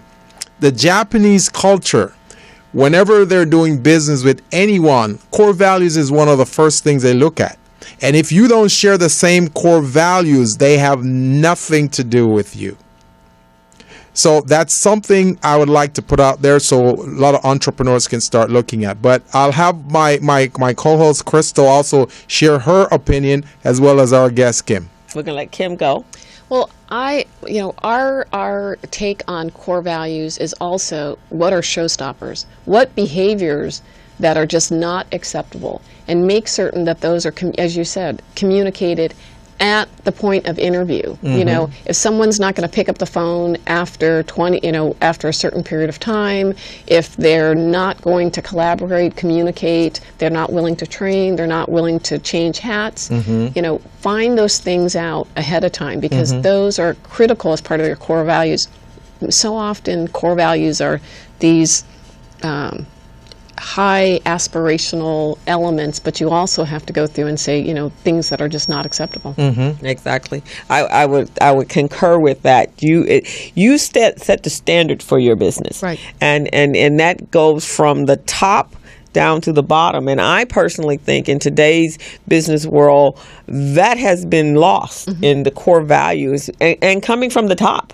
So the top is the example. So we take some of our corporations out there that have been in trouble of late. Certain banks have been in trouble of late. Where is that starting? Well, there needs to be a connection between the top and the bottom.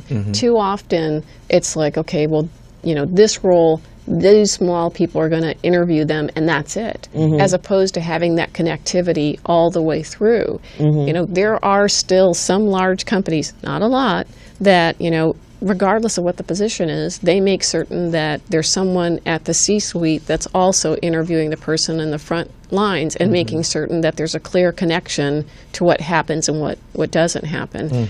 And that's important because they're representing your company. Yes. So when you're not in your company, then these individuals who are your employees are representing you. So you want to make sure you are all on the same page. Everybody knows what the vision of the company is, what the core values of the company are, and everybody's in line with that. And maybe that means from time to time you need to revisit it. You need to have a company meeting and everybody's revisiting what our core values are. Right. And even to the point where it's not just at the company meeting, it's part of your communication on an ongoing basis, that when you look at you're working to get a new customer, make certain that the practices you use are what your core values are. I mean, just as you referenced the bank, if that discussion would happen as to how you acquire new customers and how you don't acquire new customers, perhaps that wouldn't happen.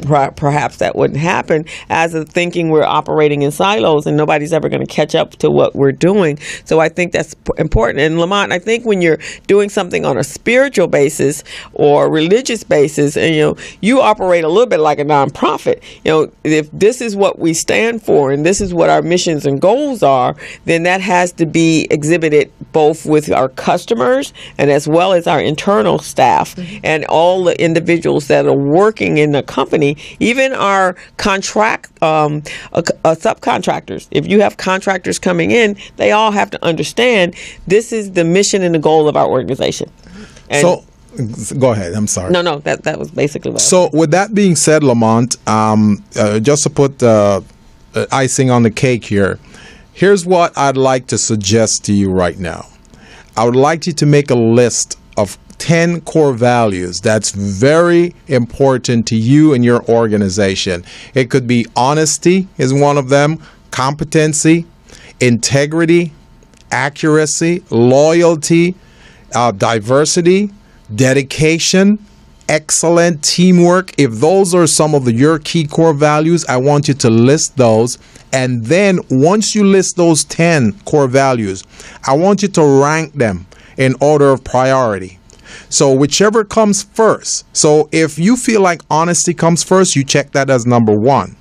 You feel like teamwork comes second, you check that as number 2, and you go all the way down. So when you're meeting with these folks in an interview or a basic conversation session, you want to ask them, what are your core values and how do you rank them? So then you can see if those are in line with yours, because if they're not in line, then you may not have a very good fit.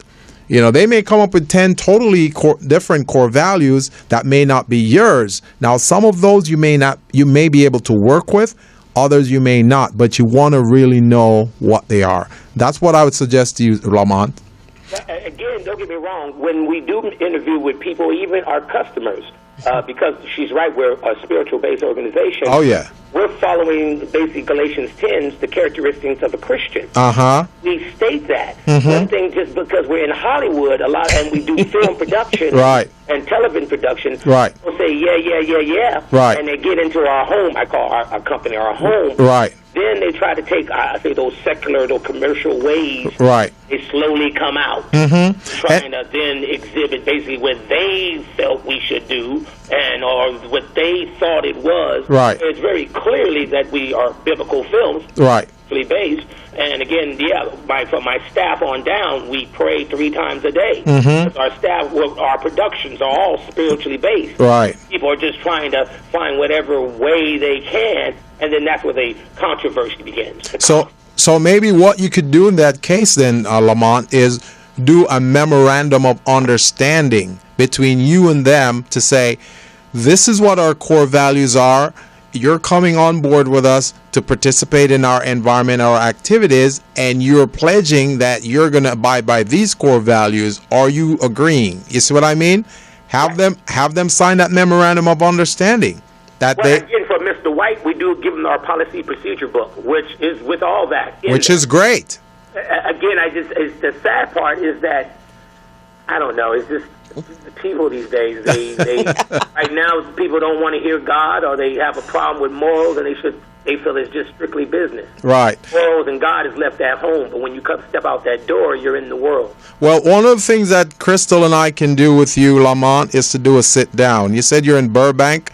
We could come to your place, we could do a sit down with you, and we could go over some of these things, and we can look at your standard operating procedures to see what you have and see how you have it set up, and we can move forward on that. But you can also go to our website, biblicalfilms.org, uh-huh. get a total overview of our company and all the productions. We're launching our TV channel, which will be on January the 7th, and we'll be in 3 different markets, Fresno, from Sacramento to even L.A., with the different programmings that we are showing, from Cookies and Crime, one of our kids shows, all dealing moral based. It's like Law and Order, but it's dealing with, stealing and how to lie.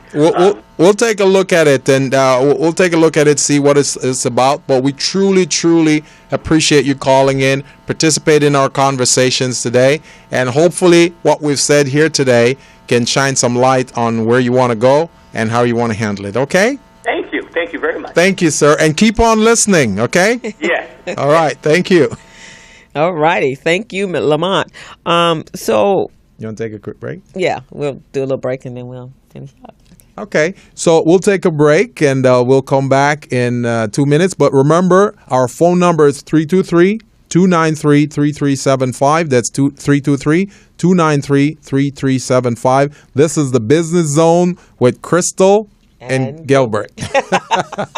Business Pro is a cloud-based, all-in-one business management, procedure, and market research system that is uniquely designed to help minority business owners become business-ready, contract-ready, and bank loan-ready. This powerful tool makes running your business a very simple and easy process.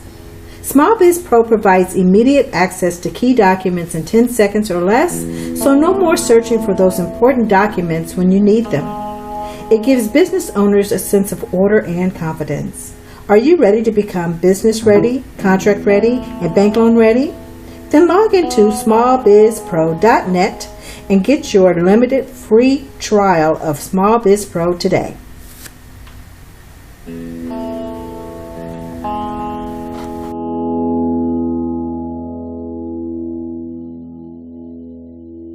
License insurance. Oh, back. Are we back? Yeah. Wow, that was fast. That was a stealth move there. So Our engineer's on her job today, man. we're back on the Business Zone, and Crystal and Gilbert here, and we're just talking a little bit about managing your paperwork and record keeping, which is also a part of Kim's program, helping those businesses to become more efficient. Mm-hmm. Right. So, Kim, what would you say would be like 5 simple or beginning steps for a business to start contemplating if they were going to start scaling their business, or they're in that place where they need to be scaling their business up? So, if it's okay with you, I'm going to answer this a different way. So, by all means. And again, it's bringing back to the VC-funded methodology of before you're scaling, if you will. If you think of again, starting with the end in mind, okay? If you're looking to either grow to be either 1, 2, 5, 10, whatever business, then you start scaling. And it's interesting, that term. So many people use scaling, but for venture capitalists, in order to get millions of dollars of investment, scaling to them means you're generating revenue, 6 to 7 figures monthly. That's what scaling means. So That's good to know. So, to most small businesses, scaling means you have a predictable revenue stream and you're growing 10, 15% month over month. It could be that you're 5 figures, in that point. To some other people, scaling means, I'm growing and, I'm continuing to grow faster than I was the prior month. But it's scaling is that way. Generally, scaling has a accelerated revenue component to it. You're making more revenue one month versus the other. But to get to that point, you need to have, a solid idea, a product or service to deliver against that. Customers, more than one, multiple customers that are buying whatever it is that you are selling. And they're paying you money to do that. And they're doing it on a regular basis. And when you got those 5 things in place, then you can start talking about scaling. But unfortunately, so many people are like, well, I'm scaling but it's more, I'm burning money and I need more money to burn. And you really have to focus on getting somebody to like what you're doing enough to pay you, and to pay you enough that with multiple increases of it, you're going to have a comfortable quality of life. I mean, and that's really what it comes down to. When you have that multiple $million business, then you are in a different, they still have issues, but it's an easier path than, I'm still just trying to eke out, just selling one thing at a time. And so that may mean that you're going to start a little slower, and that you're going to maybe get uncomfortable because somebody's going to tell you your baby's ugly. And you're just going to have to feel bad for a day, suck it up, and then just go right back out there. And even ask them, well, you have this problem. What would solve that problem for you? And it may not be what you first thought it was. But if you keep that conversation going with them, they're going to tell you because they have a problem and they don't want to solve it. Right. Yeah, and sometimes you have to be open to you have to be open to criticism. As entrepreneurs, you have to be. Yeah, you just can't assume that everybody loves your baby or your idea or your concept. You hear so many times people's like, but I can't do it that way because this is not how I created it. It was like this, and this is. And you have to decide: is it just you, or is it that you are looking at this being a business that you're going to be able to solve a big problem for a certain percentage of the market, and and scale. That's what. Right. Now, let me ask this question real quickly, Kim. I know that you have a certain range that you look for within certain entrepreneurs. But what about the ones that don't measure up to that? What about the ones that generate less than 500,000? They generate 100,000 a year in sales. Do you refer them somewhere else? We find out about other services and we refer them to folks. Because I'm thinking many of the entrepreneurs that are listening and watching this program right now, they may not measure up to the 500,000 to, say, $1 million category. So they might be thinking, this is not for me. But we want to make sure at least we can point them somewhere else. Yeah, and our group is 250 to 2 million, so it's a little closer to that. But we'll, if we find out other resources, then we'll point them. And sometimes it may be books.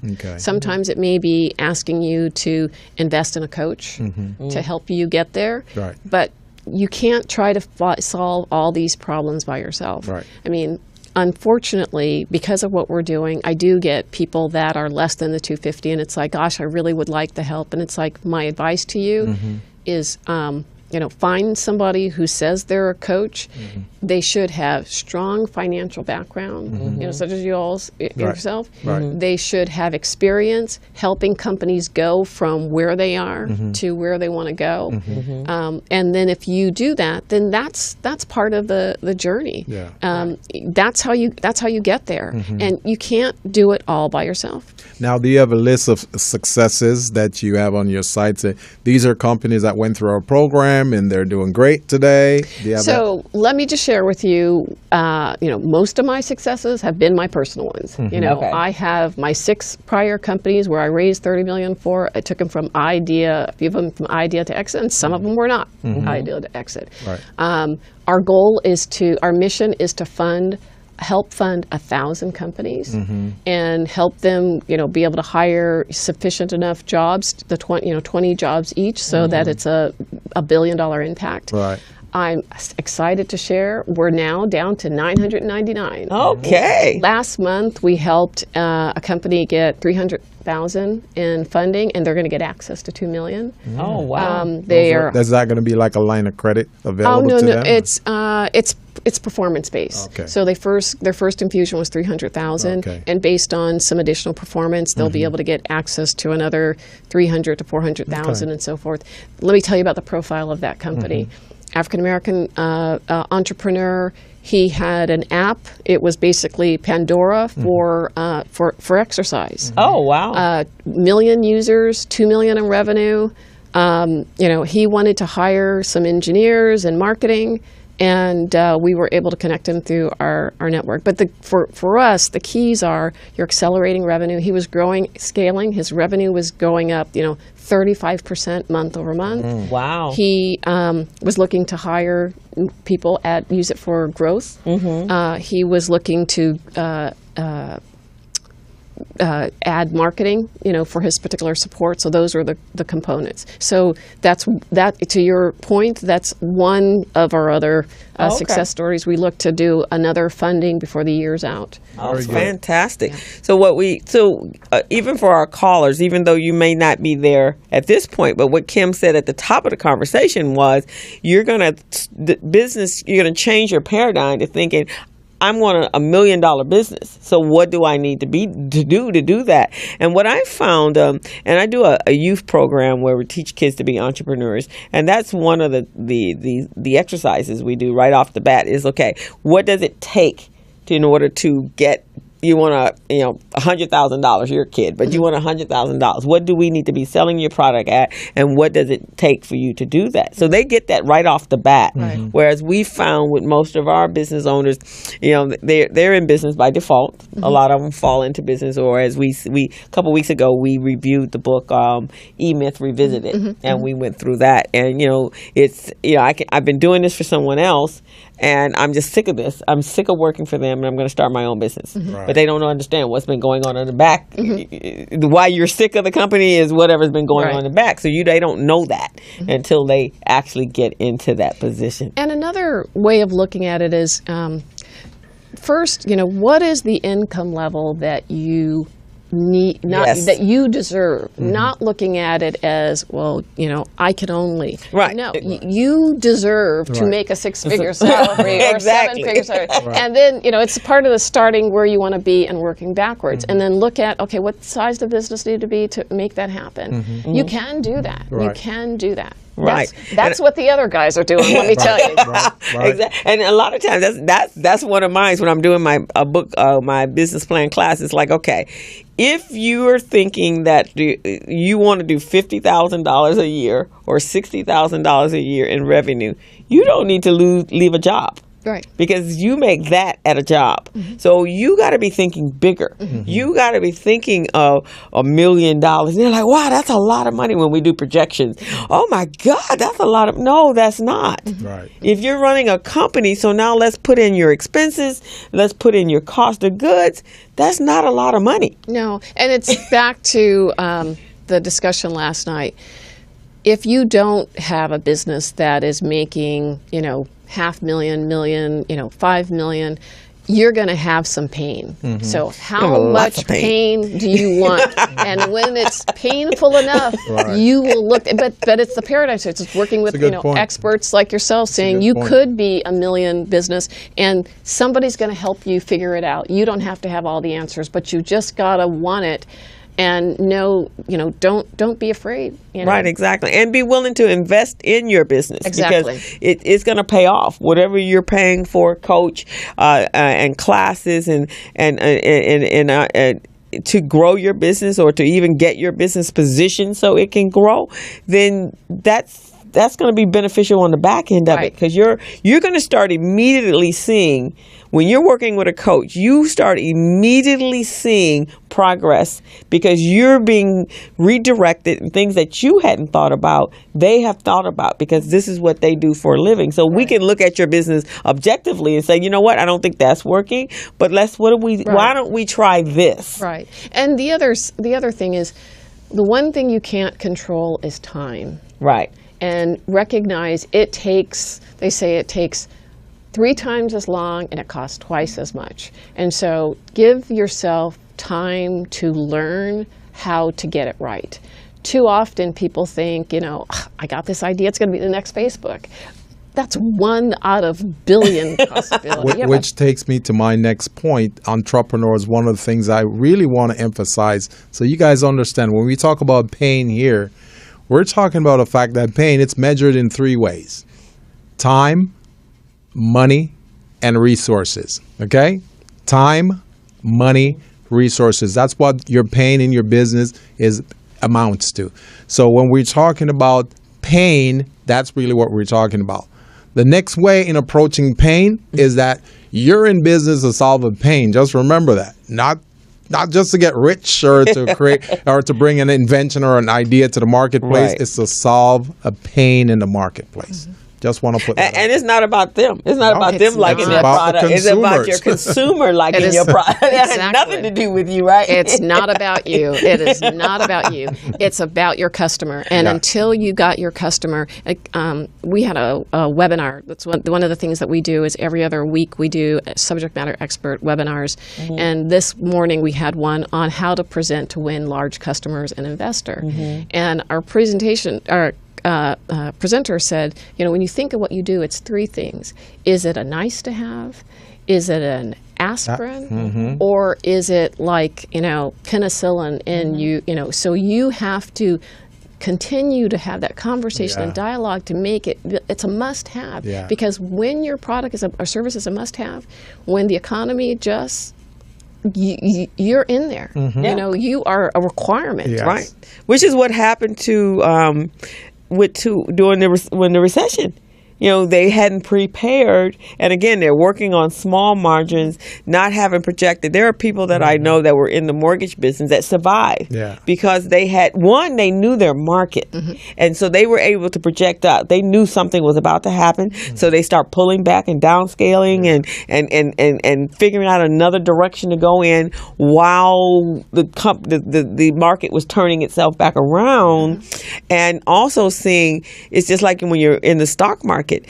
When it's a bullish market, you can play on the other side of the game too. Right. So they figured out, wait a minute, when it turns, then what we're going to be looking at. We need to look at REOs because that's where the market is going. It just is what the reality is. And that's the other side of it when you invest in, coaching and somebody else who's worked with a lot of other businesses, you get the benefit of their successes and what they found out didn't work. Right. And that's what is so beneficial because when you are a solopreneur, you're so focused on just in that treadmill, so you don't see, you're blinded. You don't get to see that, you needed to make an adjustment here or an adjustment there. Right, exactly.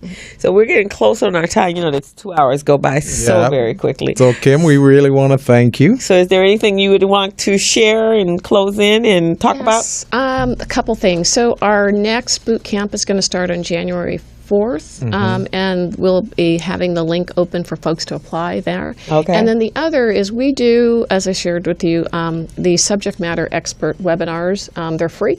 Okay. And so those will be up on our website soon. We have a veterans leadership event that we're going to be hosting on November 4th. Oh, okay. It'll be moderated networking. We're also going to have a panel about transitioning leadership to run your business as a veteran. Okay. And then the last piece, we're going to have a section that will be led by Stedman Graham with regards to transitional leadership. Oh, wow. Now, is that in San Diego? It is in San Diego. Okay, and the webinars are available, obviously, online, so they can go online. But anyone can come down to San Diego. And, they can. And so you guys, that's a tool to hear Stedman talk about. So that might be a great road trip. Make a weekend. Is it on the week? Or? It is on a Friday. On a Friday. Look at that. Then you can stay in San Diego for the weekend. So Kimberly, I'd like to give you some copies of our brochures on Small Biz Pro. Okay. We'll tell you a little bit about our program, and certainly we want to work with being a strategic partner with you because we see how we can help some of your members with this system. Okay. Help them better manage their business. That sounds great. Yeah, so and then some of the businesses possibly that are coming in that are not ready for you yet. We want to be able to give them homes so that when they grow, they can come right back. They can come right back. What we'd like you to do is to go to the site and register your business. Okay. And then once you've registered and you validate the link and everything, send us an email and we'll give you a lifetime membership. Oh, well, For thank free. you very much. For free. Wow.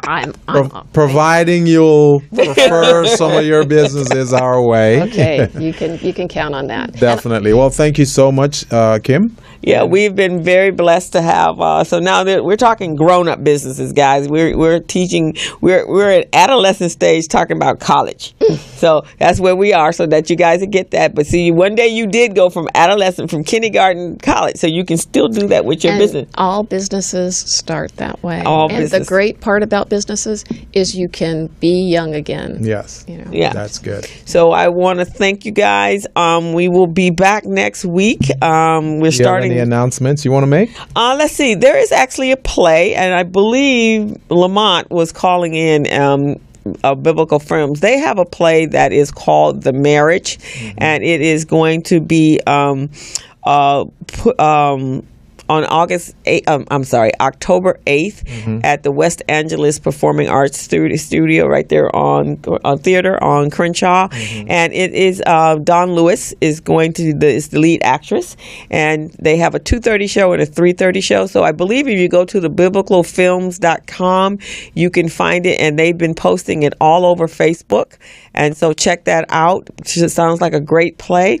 And let's see what else is going on. Recycling Black Dollars' Breakfast Mixer is the second Tuesday of October 14th, and we are celebrating or having a tribute to Muhammad Nazardine, the founder of our organization, Recycling Black Dollars. So please come out, and also, guys, trend on Facebook on RBD's Facebook. If you've had any experiences and what you remember from Muhammad, let's kind of get some conversation going on a tribute to Muhammad Nazardine, the visionary that started Recycling Black Dollars. And I think we've come to an end. I don't think there's any other thing I got. Well, I'm going to make a quick announcement. Okay. And as you know, I've started my business management academy in the Inland Empire with the National Latina Business Women Association. We started our first class this past Wednesday on September 28th. Phenomenal class. We had 25 participants in the class. Okay. We had 30, but only 25 of them were entrepreneurs. So that was a great class. We're getting lots of accolades out of that. We did capability statement development, and we did a few other things within the workshop. So they love that. So next class will be next Wednesday. That's October 5th. And we're going to cover best practice compliance. And we're also going to cover record keeping and paperwork management. So this is going to be a phenomenal workshop. And on that class, we'll talk about our program, Small Biz Pro, wherein we'll have participants sign up. We'll give them free registration because they already paid for the class. So they'll get free registration. So that's a part of that too. So I'm pretty excited. It's an 8-week class. Oh, good. At the end of the class, we're going to graduate all of them and connect them with contract providers. Last year, we graduated 29 women from the program, and it was phenomenal. Fantastic. So this program is sponsored by the California Department of General Services and SoCal Edison, and a few banks like California Bank and Trust and Comerica. Oh, fantastic. So I'm very excited about this. The word is getting out about the Business Management Academy. So good job. Good job. I also have a webinar series. Is a complimentary webinar series that I'm doing that's leading into a business plan course. And it is Launch Your Dream Now and Get Out of Your Own Self Way. And it's going to be October 9th. You can go on my Facebook page and you will see the link there. Or if you're interested, you can call or text me. My Facebook page is Crystal Mitchell, and you can go also on Recycling Like Dollars' Facebook page and the Business Zone. You can find it there, and you can also find my information on my website. So go to mitchellbusinesssolutions.com, and you can get my contact information there. And let them know how to find us, Crystal. And you can find us, the Business Zone, at thebusinesszone.com, and you can go to our YouTube page as the Business Zone with Crystal and Gilbert, and register, subscribe so you can get our video when we put them up, and you can go to our Facebook page.